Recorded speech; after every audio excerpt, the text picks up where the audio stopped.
Hey there, Lori. Welcome in. Hope you're doing well.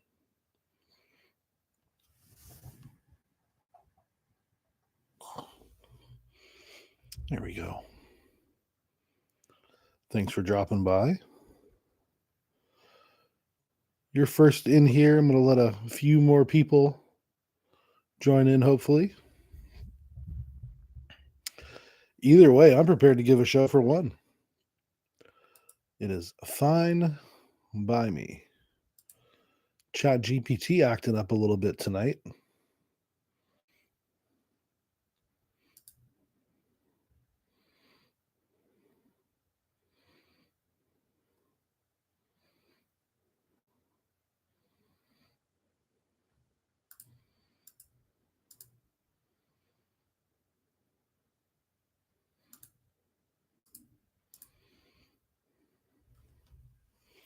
And of course, out here in the garage, there be a fly.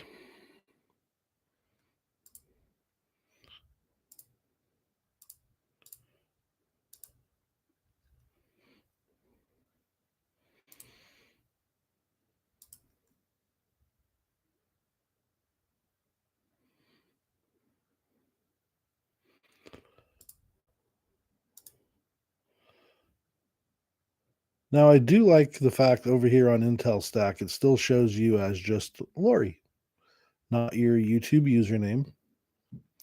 So I can definitely appreciate that.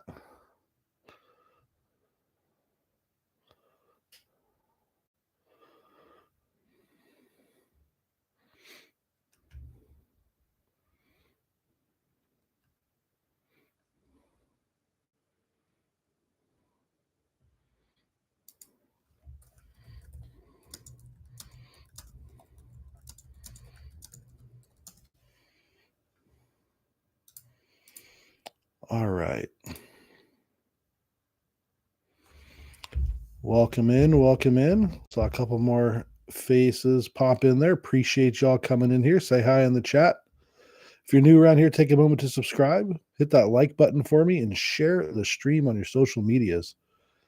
Going to be getting into it here in just a little bit. Going to be covering the top military stories of the week. And when I say military, talk about military movements, deployments, where they're at, where we're at. Jack, welcome in. Thanks for stopping by, bud.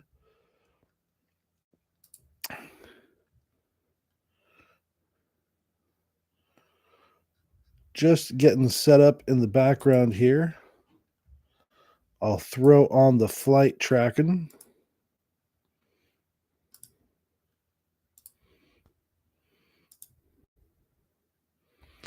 Showing military flights. It looks like you got an E6 coming back into Travis. C-17 up there on the East Coast. As well as a couple over in the Europes. Australia looking pretty busy down there. You know, we don't really zoom into that part of the world too often. AWACS. Australian VIP plane. Some normal stuff. A typical Sunday night, Monday morning, depending on where you are. So, anywho, I'm going to get right into it. So, as you guys saw, title of tonight's stream, Sittin with Swiller, this week, military movements. Week opens with tension on multiple fronts, sea, air, land. North Korea's back in the launch business. The U.S. is quietly repositioning some aviation.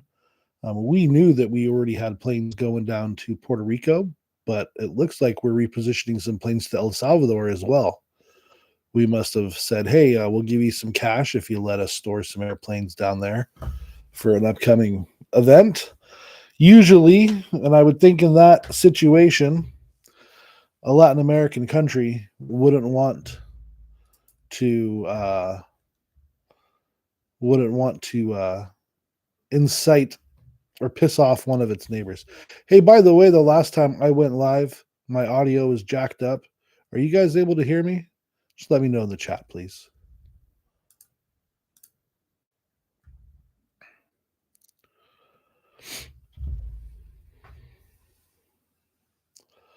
So back to it. We talked about aviation. We've also repositioned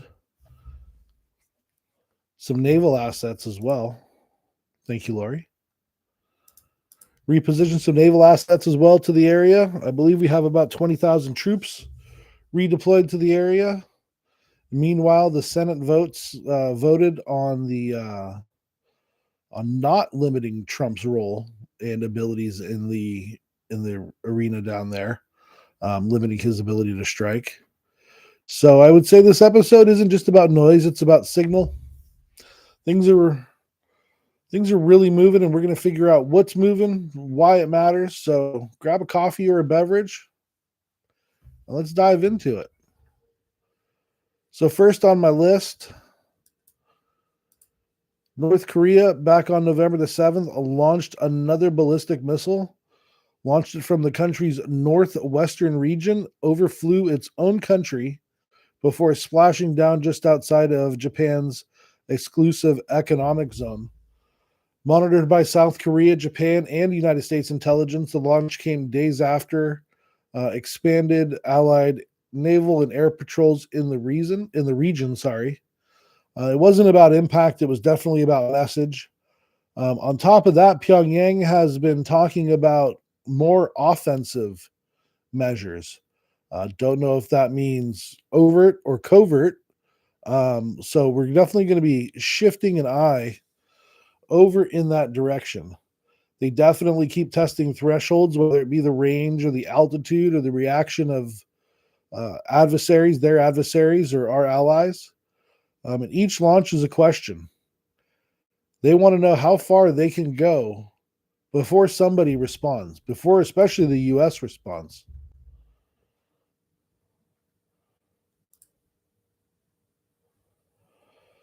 For Tokyo and Washington, higher alert levels, tighter coordination, reaching out to South Korea and some of the other nations out that ways, like the Philippines.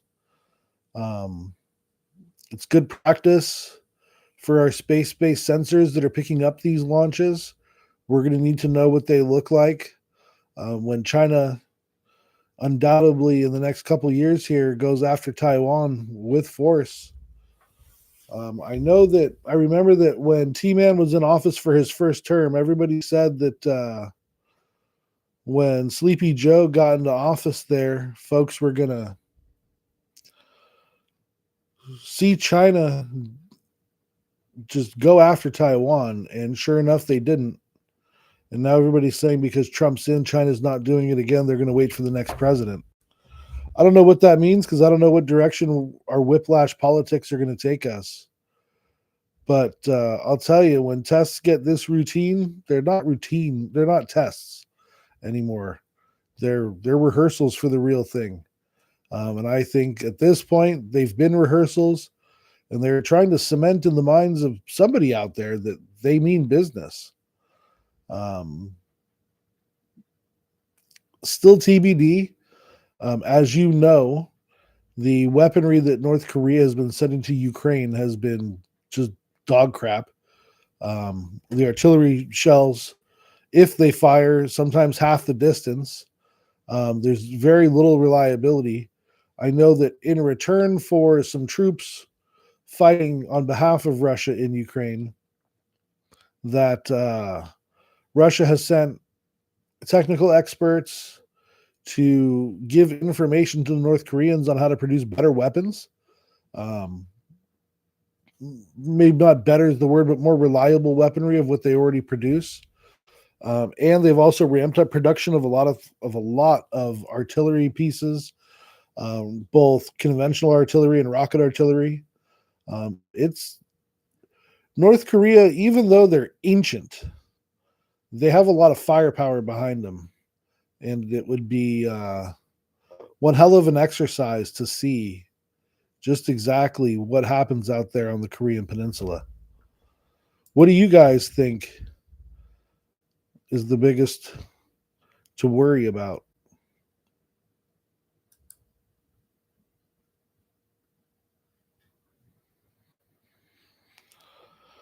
Moving on to our side of the world, I mentioned earlier that we are repositioning forces down to Latin America, specifically El Salvador.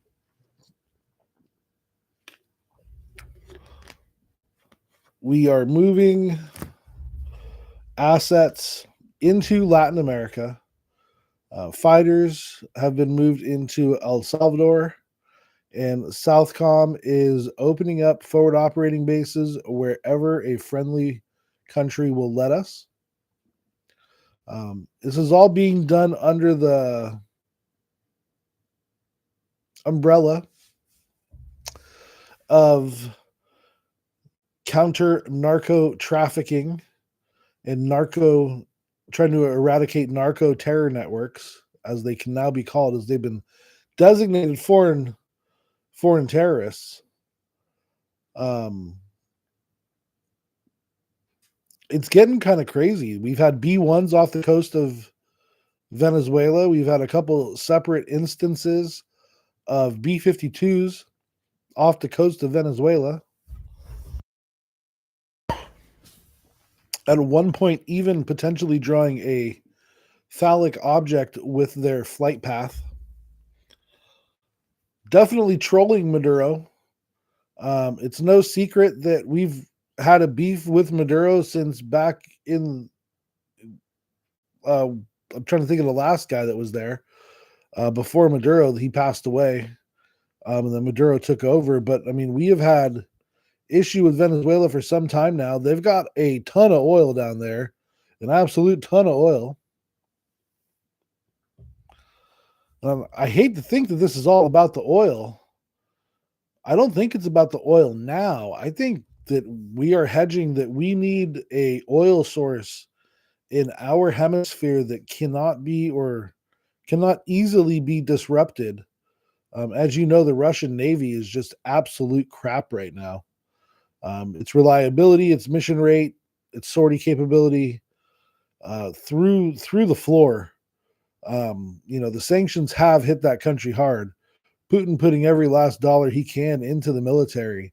But right now, I would, venture to believe that every 2/3 to 3/4 of a dollar goes to the current conflict going into the military, with the rest of it going into upkeep the rest of the military.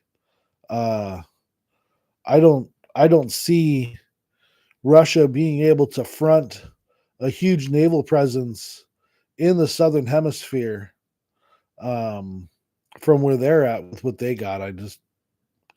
Putin's too weak, wouldn't be able to do anything about it at all. And China being on the other side of the globe there, I mean, yeah, they got a lot of naval holes and they've got a couple submarines, but nothing we really can't listen to yet, at least that, we know about. So I don't think China would be able to do much to stop us from Venezuela, except for maybe putting a bunch of Chinese military aircraft in Venezuelan air bases. That would be a big risk to weigh there. Um, if Russians or Chinese military aircraft all of a sudden start parking at various bases and airports around the country, um, if they're just maybe our president figures, yeah, they're just transport aircraft, they can build more of them, or maybe he figures if we hit those, it gives them reason to hit our stuff in other places. I don't know. It's a huge escalation, that's for sure. Huge escalation, like mucho escalation.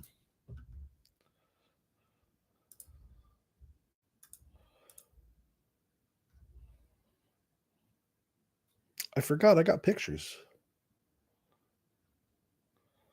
I got pictures.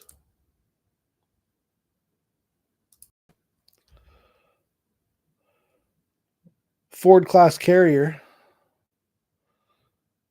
on its way from the Med down to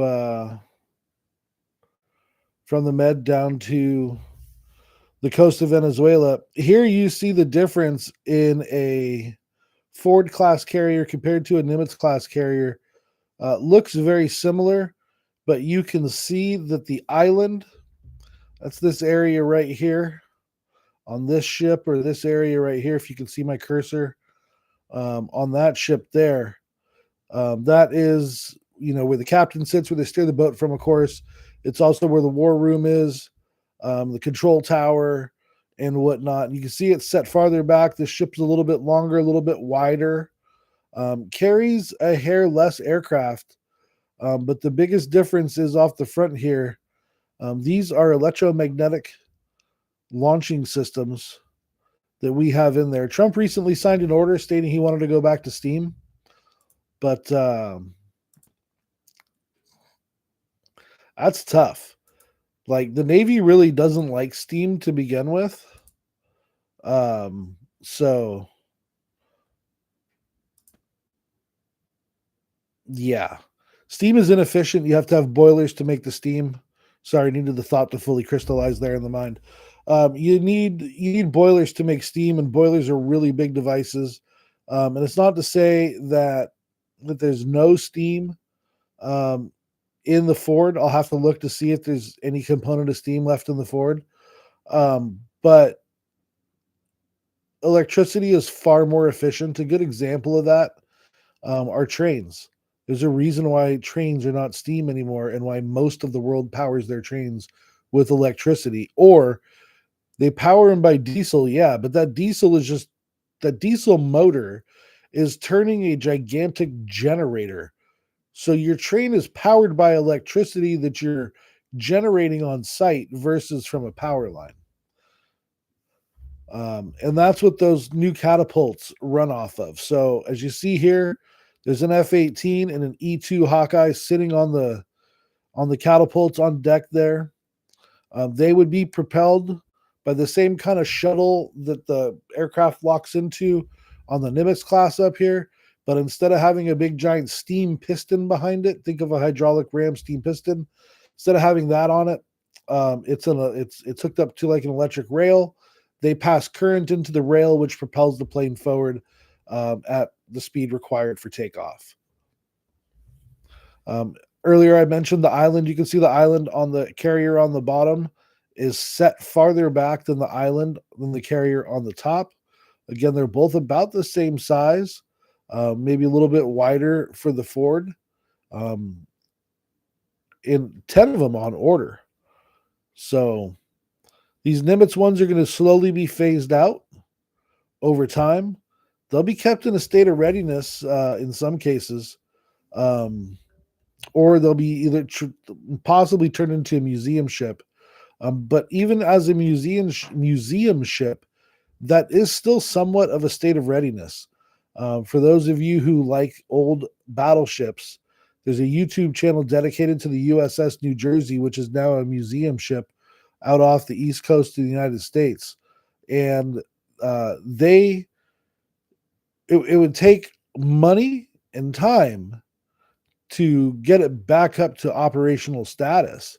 But it's preserved in such a way that where it can be restored. Specifically, it's not moored to the ground or anything like that underneath the ship. It's simply tied off and anchor chained into its place. So when it's sitting dockside there, it's the ship's able to move a bit. Switching back over to the AB. Nothing too much again going on in the world.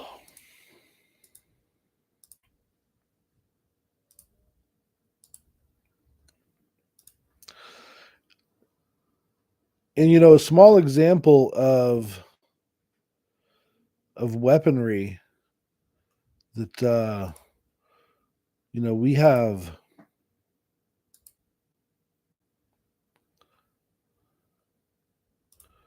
HIMARS, we have M270s, paveway bombs. Those can be either laser guided or television guided. They might not do the camera guided one anymore. That is a JASM, joint attack standoff munition, joint attack strike munition. We gave basically some of those to Ukraine, little stealthy missiles. And then we've got, typical free fall dumb bombs, or in this case, a JDAM. This little kit up on the top there, and these fins turn this bomb into a guided bomb. Can travel 70 miles off the wing of an aircraft when launched at the correct angle to hit a target, to really reach out and touch somebody at a standoff range, keeping the pilot in that aircraft nice and safe.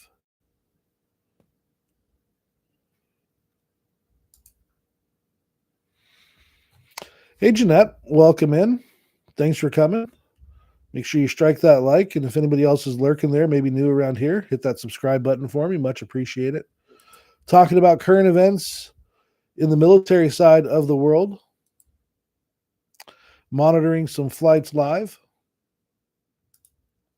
going through some photos of the different things that we use and some of the different things that we'll see. Earlier, I talked about North Korea, and I didn't get a chance to show the photos of North Korea. So while we are switching back, this is Venezuelan weaponry. So this is what, before we get, I'm going to be a squirrel for a moment. That is a Venezuelan anti-aircraft gun. You see the lady sitting in the seat there on the left side of, I guess it would be the right side of the device, photo left. Did you kind of see in between the two barrels? That's an electronic optical sensor that she is looking through over here that she could look through over here. She's looking through the manual uh, sight picture. But they are training down there. They're everyday citizens. You have a Russian system that is now that they sold to Ecuador. Looks like the Buk. And I'm gonna get out of here. I don't want to really piss the algorithm off. And then we got some North Korean stuff here. I don't want to piss the algorithm off and show like actual firearms. So we'll show some North Korean missiles instead. The scale and the size of these of these missiles and their launchers is just absolutely massive. Just absolutely massive. That's a pretty cool shot. I don't care who you are. If you got a system that can do that, that looks really, really cool. So at any rate, switch back over to the aviation really quick. I don't mind staying down in the corner. We're showing the Ford class aircraft carrier and what a strike group might look like. Typically, we carry destroyers, maybe a cruiser, guided missile cruiser, and sometimes a guided missile submarine will tag along as well. Usually 4 destroyers, sometimes 5, plus or 4 destroyers in a cruiser plus the submarine. Just depends on how the strike group gets rolled out. We also have littoral combat vessels that'll probably get into the mix. I don't have any photos of those right now, but Independence and Freedom class littoral combat vessels. We have San Antonio class landing vessels down there to get troops and equipment ashore if need be. And again, as I mentioned earlier, 20,000 troops deployed to various bases, including at least 10,000 onto Puerto Rico itself. Has been flipping nuts. Things are getting quite spicy down in the South. The U.S., as I mentioned earlier, rejected a resolution that would have required congressional approval before any military action against Venezuela. That would have been illegal. The president does have right to not wage war, but if they want to reach out and slap somebody a little bit and shake them up and say, hey, I'm your big brother over here, I'll come kick your ass, I don't care.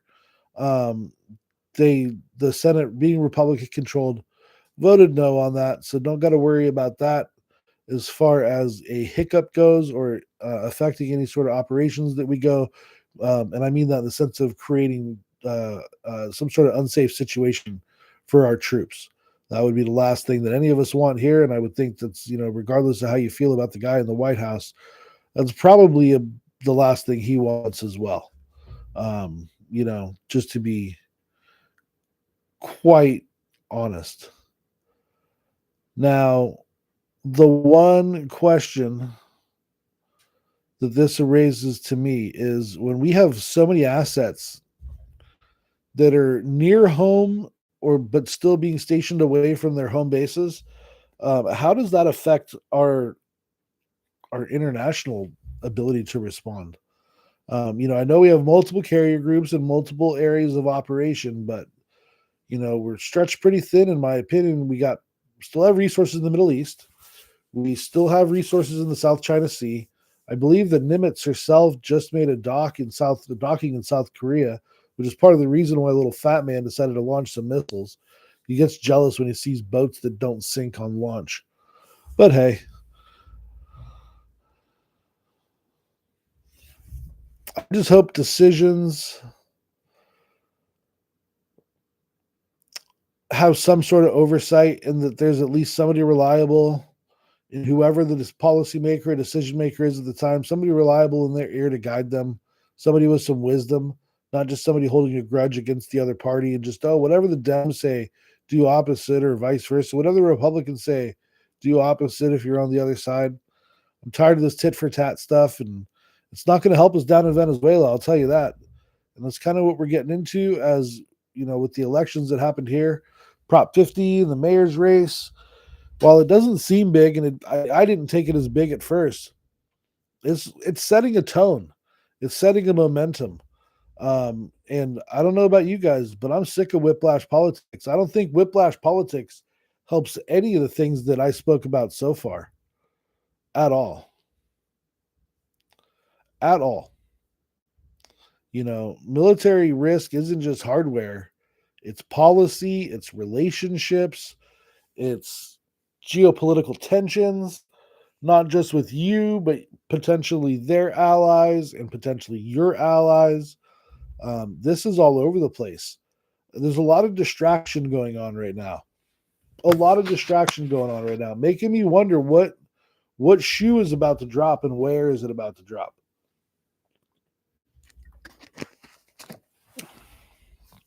Sorry if I seem a little squinty. This is as low as this particular light that I have goes, and it's a bit bright tonight. So my apologies.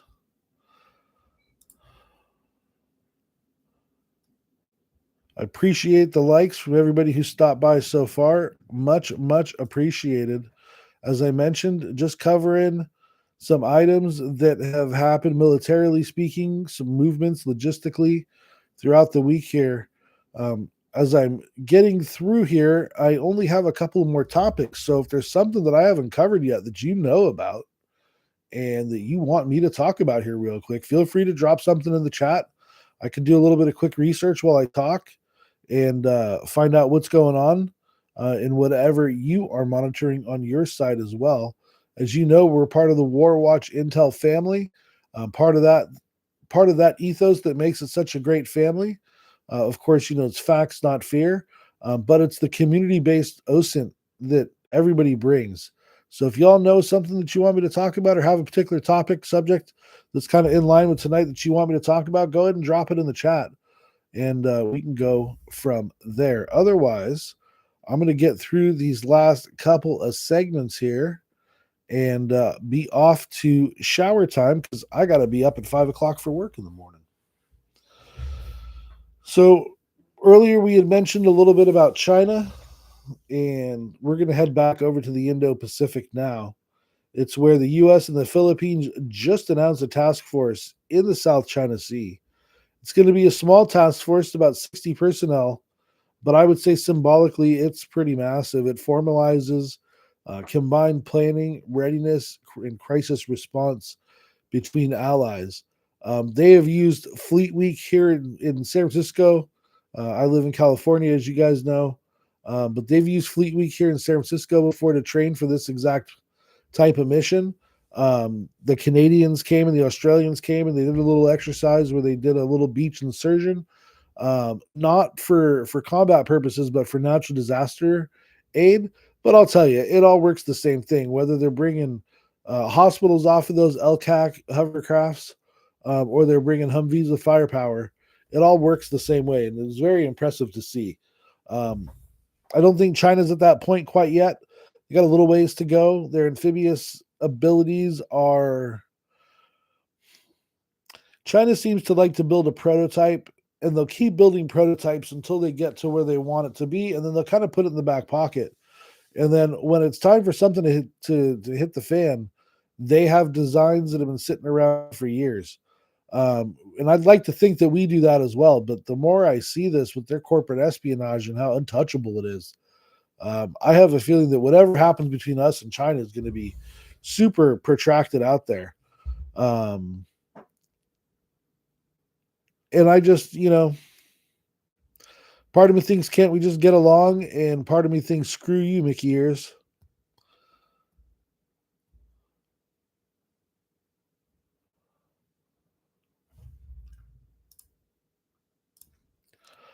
All right.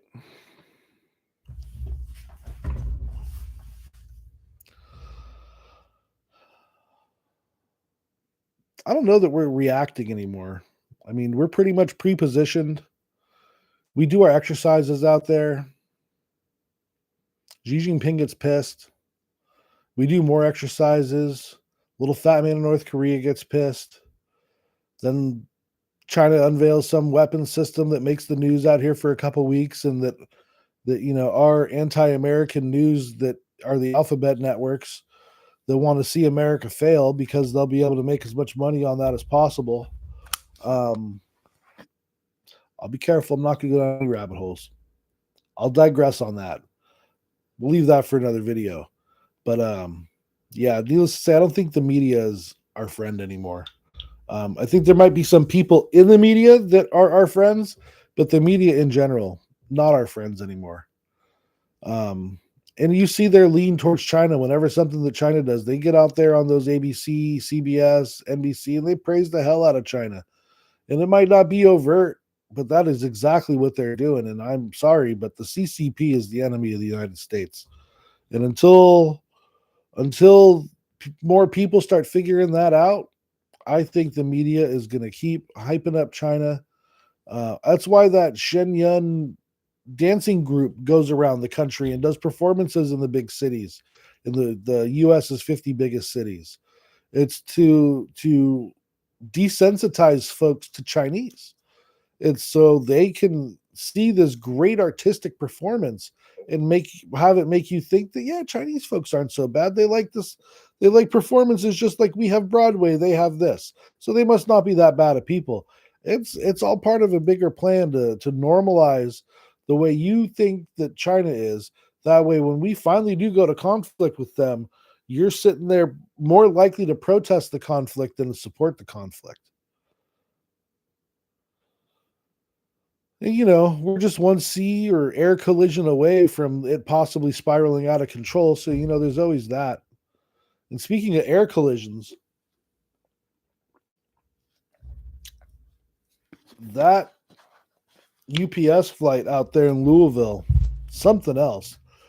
Something else. They found the black boxes. It looks like one of the engines fell off the plane mid takeoff. More to come on that, hopefully next week. Before I comment too much on that, I want to make sure that the NTSB puts out plenty of information so that way it's not speculation, or if there is accurate speculation, to have the report to be able to debug. So I'm going to hold off on that. Last little segment on the tonight's live here is China's accelerated demand aircraft development.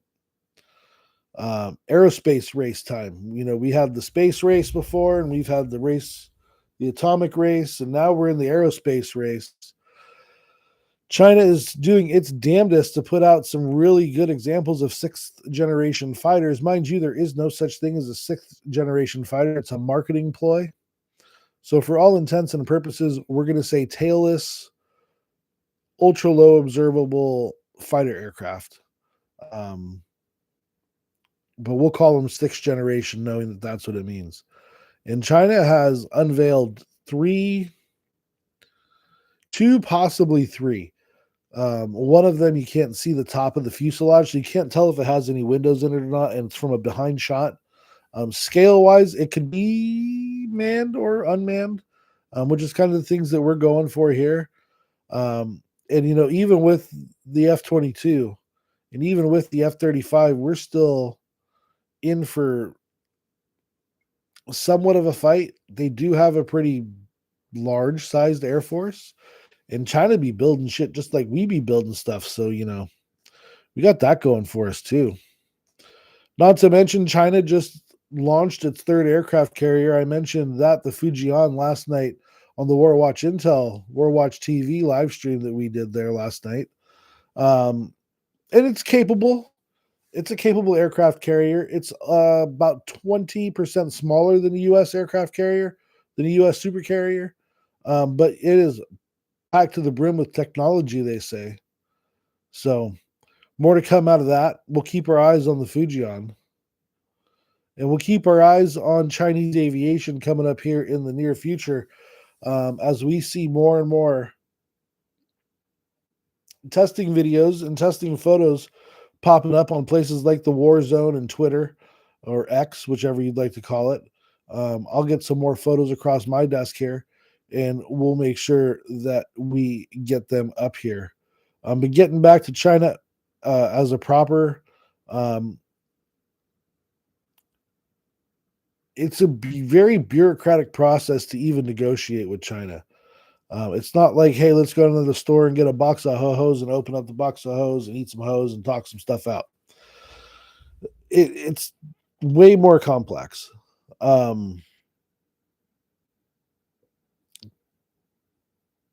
China's main strategy is, it's been called leapfrogging, it's been called salami slicing. As far as the salami slicing analogy goes, that you're sitting there and you're slicing these little thin slices of this great big salami, and you're gaining, in this case, maybe land or some territory. Maybe you're shutting off a shipping corridor, something along those lines. And it's very, very slow over time. The Chinese have been working on this for quite some time, and they'll be working on it for quite some time in the future. Otherwise they wouldn't be building aircraft carriers and ships at record paces like we used to. It's just right now, as I see this gap closing, it just scares the absolute hell out of me. Just scares the absolute hell out of me.